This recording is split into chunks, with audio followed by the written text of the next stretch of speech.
Le débat africain, Alain Foucault. 11 janvier 2013, le ciel du désert malien s'illumine d'avions français qui larguent des bombes. C'est le début de l'opération Serval que beaucoup sur place attendaient avec une certaine impatience depuis la partition en deux du pays par des islamistes et des bandes armées. Mais si cette opération arrive en soutien à d'autres forces africaines qui stationnaient jusque-là dans le sud, elle ne faisait pas l'unanimité dans le pays, certains y voyant une ingérence de l'ancienne métropole. Et la victoire et la restauration de l'intégrité du Mali en juin 2013 ne vont pas pour autant mettre fin à cette polémique. Novembre 2013, encore une fois, les forces françaises interviennent sur un terrain de conflit africain, dans une ancienne colonie où elles possédaient autrefois une base militaire. La République centrafricaine en plein chaos où se succèdent meurtres, viols, assassinats et pillages devant un président putschiste, Michel Doutou-Dia, totalement dépassé par ses troupes. C'est l'opération Sangaris, qui encore une fois va susciter le même type de polémique dans l'opinion nationale et africaine en général. Est-ce le rôle de la France d'intervenir sur ce terrain? Dans quel but non avoué? Naturellement, les opérations précédentes sont brandies par le camp opposé à Sangaris et Serval pour dénoncer le caractère colonial ou intéressé de cette intervention. La Légion qui saute sur Kolwezi en 1978, l'opération Barracuda en Centrafrique en 1979 pour destituer Bokassa et replacer David Dacko à sa place, l'opération Manta au Tchad en 83, les opérations Amaryllis puis Turquoise au Rwanda en 1994, l'opération Licorne en Côte d'Ivoire en 2002, l'arrestation de Laurent Gbagbo en Côte d'Ivoire et bien d'autres. Mais au fait, que valent ces deux dernières opérations, Serval et Sangaris en réalité? Étaient-elles opportunes et quel bilan peut-on en dresser? C'est de cela que nous allons discuter ce dimanche. Bonjour et bienvenue dans le débat africain. Plusieurs invités au téléphone dans différentes capitales subsahariennes et en France. D'abord, monsieur Abdoulaye Coulibaly, le vice-président de la fondation du Forum de Bamako, qui se tient chaque année dans la capitale malienne et qui est devenu un espace de discussion et de débat sur les grands sujets d'actualité et de stratégie sur le continent. Le prochain a d'ailleurs lieu dans quelques jours, du 11 au 15 février à Bamako, avec pour thème paix, sécurité et développement. De nombreuses personnalités sont attendues sur place. Bonjour monsieur Coulibaly et merci d'être avec nous en direct de Bamako. Bonjour Alain. Magaï Gaye est en direct de Dakar au Sénégal. Il est directeur général du cabinet de recherche de financement GMC Conseil, basé dans la capitale sénégalaise. Monsieur Gaye a beaucoup écrit ces derniers mois pour dénoncer les interventions Serval et Sangaris. Il écrit actuellement un livre qui sera publié en mars. Le titre « Afrique, abandonner les solutions occidentales et repenser le développement autrement ». Bonjour monsieur Gaye. Bonjour monsieur Foucault. Guy Simplice Kodégué, le porte-parole de la présidence de la République centrafricaine, devait être en direct avec nous de Bangui. On espère qu'on va l'avoir au courant de l'émission puisque le téléphone n'est pas favorable pour l'instant. Et puis, en direct de la région Lorraine, en France, plus précisément à Verdun, ville bien connue des Africains qui y ont payé un lourd tribut, le général Jean-Claude Thoman, qui a dirigé la force d'action terrestre au Tchad, au Rwanda, au Kurdistan, au Sénégal, au Cameroun, en Bosnie, et bien sûr sur d'autres terrains. On ne peut pas tous les citer. Bonjour mon général. Bonjour. Avant de parler du bilan de ces opérations Serval, qui a 1 an déjà, et qui a encore fait une opération terrain il y a quelques jours pour déloger des djihadistes qui se repositionnaient dans le nord du Mali, et de Sangaris qui poursuit la sécurisation de Bangui, j'ai envie de commencer par l'opportunité, le bien fondé de ces interventions qui, malgré l'urgence, malgré la gravité de la situation, malgré le chaos, ont parfois suscité de la polémique. Alors, qu'est-ce qui vous a amené, vous, monsieur Gaye, à dénoncer ces interventions? Mais je pense qu'avant même de dire ce qui nous choque dans ces interventions, il serait bien un peu de rappeler l'épisode de la Libye. Comme vous le savez, lorsque M. Sarkozy était au pouvoir, la France était intervenue en Libye. La question que nous nous étions posée était de savoir s'il s'agissait d'une nouvelle politique. Et au nom de quelle nouvelle idéologie la France s'arrogeait-elle, et de manière solitaire, le droit d'être en première ligne sur des conflits qui ne se déroulent pas sur son sol? Est-ce qu'il n'existait pas quelque part un risque pouvant écorner l'image de paix que véhicule l'Europe et affaiblir ce continent à la longue? Donc, en essayant de décrypter un peu cette intervention française, nous avons constaté que ça rentrait dans le cadre d'une stratégie. Parce que le contexte de crise économique en Europe et de perte de part de marché de certaines puissances occidentales, comme vous le savez, dans un environnement mondial très concurrentiel. Parce que, comme vous le savez, la Chine actuellement est très compétitive sur le continent africain. à la faveur d'un coût de main-d'œuvre extrêmement faible, mais également d'une monnaie également faible. La Chine arrive à asseoir un modèle économique qui aujourd'hui pose véritablement problème aux pays européens. Pour vous, ces interventions étaient intéressées, mais est-ce qu'on peut faire un parallèle entre l'intervention en Libye et l'opération Sangaris ou encore tout simplement l'opération Serval où le pays, le Mali, était divisé et où on voyait avancer des djihadistes? Tout à fait, mais en ce qui concerne la Centrafrique, je crois que tout ceci se tient. Si j'ai tenu à rappeler un peu ce qui s'était passé avec le président Sarkozy, c'était juste pour montrer que quelque part c'est la géopolitique qui dicte tout cela. Moi j'ai l'impression que le président Hollande est actuellement en train de vouloir éteindre des incendies allumés ça et là par l'ex-président Sarkozy. Donc la deuxième chose, le deuxième contexte, c'est l'éventualité quelque part d'un deal entre les États-Unis et l'Europe, répartissant un peu les rôles dans la stratégie planétaire de lutte contre le terrorisme islamique. Je pense que ce n'est pas écarté, parce que la France, eu égard à sa force nucléaire, en serait quelque part la locomotive européenne. Et enfin, je crois que le contexte dicte à ce que nous puissions capitaliser l'erreur stratégique de non-intervention militaire commise en Côte d'Ivoire par la France, avec tous les dégâts collatéraux que nous avons effectivement constatés. Donc tout ceci avait amené le président Sarkozy à se dire qu'effectivement il fallait intervenir en Libye. Monsieur Abdoulaye Coulibaly, quelle réponse au développement que fait Monsieur Gaye? Vous qui êtes au Mali, qui avez vécu ces crises? Je pense que M. Gaye me facilite d'ailleurs la tâche puisqu'il dit que Hollande est venu pour éteindre l'incendie allumé par Sarkozy. Ça veut dire que l'intervention était opportune, c'est assez clair. Et donc moi, nous qui vivons au Mali, qui souffrons et qui avons vu, qui avons vécu dans notre chair la souffrance de la privation et l'humiliation, je ne vous cache pas que beaucoup d'entre nous jusqu'à aujourd'hui, nous avons salué cette intervention. Alors bien sûr, comme vous l'avez dit, il y avait un certain nombre de Maliens qui étaient contre. Mais qui était contre? La majeure partie de ces gens, c'était des gens qui profitaient de cette situation d'insécurité. Parce qu'en dehors de cette situation difficile, c'était déjà des voix qui ne comptaient pas, notamment les putschistes et un certain nombre de leaders que j'ai écrit souvent, des extrémistes, et qui ne pouvaient avoir voix au chapitre que dans des situations exceptionnelles comme celles que nous vivons. Et d'ailleurs, ce sont ces gens-là, pendant que le pays était assailli par les intégristes à Kona, le même jour, imaginez, ce sont ces gens qui marchaient à Bamako. Quelle irresponsabilité! Et donc, pour moi, l'opération Serval était une opération opportune pour le Mali. Mon général, lorsque vous écoutez ce débat qu'il y a eu sur l'opportunité ou non de ces interventions, est-ce que vous pouvez comprendre ça? Et est-ce que il n'y a pas eu quelque part aussi, on va dire, une stratégie économique, une stratégie d'intérêt dans ces interventions? Oui, alors écoutez, d'abord je voudrais en préambule dire que je m'exprime à titre personnel, qu'il n'y ait pas de confusion. Tout à fait. Car je ne suis plus en activité depuis plusieurs années, et donc je considère que j'ai toute ma liberté et de pensée et de parole. Sur ce débat sur l'opportunité, moi je voudrais rester un peu sur le plan militaire, plus que politique, car il s'agit effectivement d'une décision politique du président français dans tous les cas. C'est conforme à notre Constitution. Mais ce que je voudrais souligner, c'est aujourd'hui, quel est le constat? Le constat, c'est que les forces africaines, encore ceci ait beaucoup progressé dans les dernières années, ne sont pas encore en mesure d'éteindre certains incendies.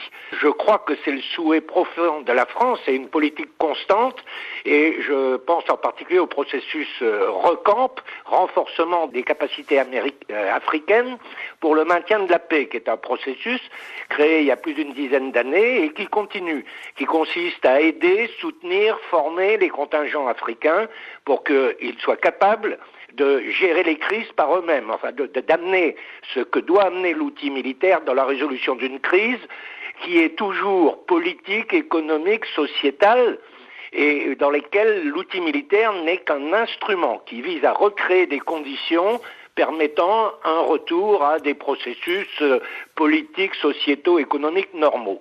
Alors dans ce cadre, quels sont les pays aujourd'hui dans le monde qui sont prêts et qui sont capables d'intervenir pour aider les contingents africains?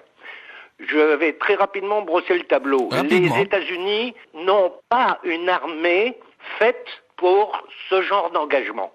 Les États-Unis ont une armée qui est faite essentiellement pour faire la guerre et pas pour s'inscrire dans un contexte où la priorité c'est toujours, quelle que soit la situation, de maîtriser au plus la violence, d'utiliser à minima la force. Donc ce n'est pas la culture américaine. En Europe, la plupart des nations n'ont pas de capacité de réaliser ce genre d'opération, à part peut-être les Britanniques. Mais les Britanniques sont épuisés par l'Afghanistan et ne veulent plus entendre parler d'un engagement en Afrique. Il reste quoi? Il reste la France. Il se trouve que la France a des armées qui ont actuellement une expérience absolument exceptionnelle de l'engagement dans ce genre de crises qui sont très diverses. On le voit que le Mali n'est pas du tout le problème qu'on a en RCA ou qu'on a pu avoir avant en Côte d'Ivoire. Donc il y a là un outil exceptionnel. Je pense que s'il est engagé par les présidents français, c'est aussi parce qu'ils savent qu'il est exceptionnel. Mais dans le même temps, mon général, on ne peut pas ne pas se dire qu'il y a une arrière-pensée politique. On n'intervient pas pour rien. Une armée ne se déplace pas sans qu'il y ait, on va dire, quelque chose qui intéresse le pays dans cette région-là. Eh ben, écoutez, je ne suis pas sûr. Alors c'est très personnel. Je ne suis pas sûr que ce soit la motivation essentielle des engagements de la France. Il est clair que quand vous engagez des forces, ça peut contribuer à affermir ou à développer des relations économiques, etc. Mais sur le fond, il y a un sentiment profond, je crois, en France, dans les élites, etc., que nous avons eu des liens privilégiés avec l'Afrique, du fait de notre rôle de colonisateur, qui est aujourd'hui très décrié, mais qui a quand même créé des liens très profonds, très forts. Donc il y a aussi un peu une forme de, pas de désespérance, mais de voir que 40 ans après la décolonisation, eh bien, nous avons encore le devoir, car c'est un devoir moral, historique, d'aider les Africains à rétablir la sécurité quand elle est trop menacée. Monsieur Gaye? Non, je ne partage pas cette opinion. Je pense que les Africains doivent également apprendre à avoir une propre lecture des phénomènes et des problèmes qui se passent dans le monde. On ne peut pas toujours être derrière les grandes puissances en se disant que leur lecture est la bonne. S'agissant de la France, je pense qu'il y a eu au moins 4 visions dans cette nouvelle stratégie. La première était géopolitique et consistait à montrer que la France demeure une puissance politique et diplomatique qui compte en dépit de ses problèmes économiques. Et il y avait une deuxième vision qui était géostratégique. Et cette vision consistait à rattraper les erreurs, à mon avis, stratégiques de fermeture des bases militaires. Vous savez, vous vous rappelez, le président Sarkozy, en relation avec un certain nombre de chefs d'État africains, avait convenu qu'il fallait fermer un certain nombre de bases militaires. Lorsque le président Hollande est arrivé, il a fait une toute autre lecture, j'allais dire, de la géopolitique. Et j'ai l'impression qu'une véritable opération de maîtrise du Sahara, pour le cas du Mali et de l'Équateur, en ce qui concerne la Centrafrique, se ressent dans les deux interventions. Et enfin, je pense qu'il y a une vision d'ordre économique, comme vous le dites, monsieur Foucault. Et je crois que la France est en train de vouloir trouver de nouvelles parts de marché, de manière à faciliter également à l'Europe les négociations sur les accords de partenariat économique. N'oublions pas que François Hollande déclarait à Dakar lors de son premier déplacement en Afrique que les besoins d'infrastructures sont considérables. La qualité de son agriculture, ses ressources naturelles, ses ressources minières. Ce continent a tous les atouts pour être demain le continent de la croissance, mais il n'est pas le seul du à le développement dire. Et du progrès. Sans pour autant que cela signifie... À le dire, mais il est le seul à intervenir aujourd'hui de façon unilatérale, parce que la France, sans le continent africain, malheureusement, n'est plus une puissance. Et je comprends ça du côté de l'Hexagone. Maintenant, il faudrait que nous, Africains, nous essayions également d'avoir notre propre lecture des événements. Et M. Foucault, c'est la raison pour laquelle nous, notre cabinet est en train de lancer un vaste mouvement des cadres au plan africain, de manière à pouvoir véritablement servir comme alternative à la pensée dominante. Depuis 50 ans, c'est les mêmes discours. Depuis 50 ans, j'allais dire que la pauvreté est resté endémique sur le continent africain. Est-ce qu'il ne faut pas changer de stratégie aujourd'hui? C'est la question qu'il faut se poser. Monsieur Koulibaly? Alain, moi, quand j'écoute tout ça avec beaucoup d'intérêt, je pense qu'il faut d'abord voir le contexte de l'intervention. Avant l'intervention française, les pays africains, notamment les pays de la CEDEAO, étaient dans des séries de réunions pour s'organiser afin de libérer le Nord Mali. Et cela a duré des mois. Et si on continuait à attendre des pays africains, aujourd'hui, le Mali ne serait pas un pays libre. Voilà pourquoi je disais que l'intervention française est venue à point nommé. Mais seulement, qu'il y ait des raisons intéressées de la France. Économique. Pourquoi pas? Ou stratégique. Économique, moi je pense que ça c'est une question de bon sens. Mais c'était à nous, Africains, et c'est toujours à nous, Africains, de nous organiser pour être autonomes et indépendants. Comme le disait un des intervenants, ça fait 50 ans que nous sommes indépendants. Le général Thoman. La quasi-totalité de nos pays, ils n'ont pas d'armée. Et imaginez dans un pays comme le Mali actuellement, nous sommes dans une période où la guerre, c'est une guerre en mouvement. La rapidité, la mobilité. Donc les éléments importants de cette guerre, c'est le renseignement, donc les satellites. C'est les drones, c'est les hélicoptères, les avions. Au Mali, on n'a même pas un hélico. Qu'est-ce qu'on peut faire par rapport à ça? Donc, on a besoin d'alliances stratégiques, le temps d'avoir les moyens de nous défendre. C'est une question de bon sens. La preuve, vous avez vu, quand il y a eu la secousse au Mali, beaucoup de pays ont pensé que la guerre était une guerre locale. Peu de temps après, on a vu que l'épicentre de la crise s'est déplacé en Libye, au sud de Libye, et de là, très rapidement, ils se sont retrouvés à In Amenas, le 17 ou le 16 janvier. Et de là, vous imaginez, pourtant l'Algérie est un pays puissant, qui a beaucoup d'équipements. Malgré les équipements et la puissance de l'Algérie, ils ont secoué l'Algérie, ont pris 800 otages de plus de 14 pays différents. Et les gens ont compris que la menace est globale. Ce n'était pas un problème seulement malien. Et à partir de là, bien sûr, il a fallu une coordination, une mutualisation des dispositifs au niveau international pour permettre de libérer le Mali. Et c'est pour ça, je dis maintenant, là où je suis d'accord avec M. Gaye, mais là, ça va prendre du temps, parce qu'il faut que le leadership africain, que nous ayons des leaderships africains responsables, que les gens anticipent et que nos pays se donnent les moyens de se défendre. Ce qui malheureusement aujourd'hui n'est pas le cas. On vient de voir ce qui s'est passé en Centrafrique. N'eût été l'intervention française ou l'intervention internationale, on allait avoir une sorte de génocide. Est-ce que face à ça, les gens doivent laisser les bras croisés? Moi, je dis non.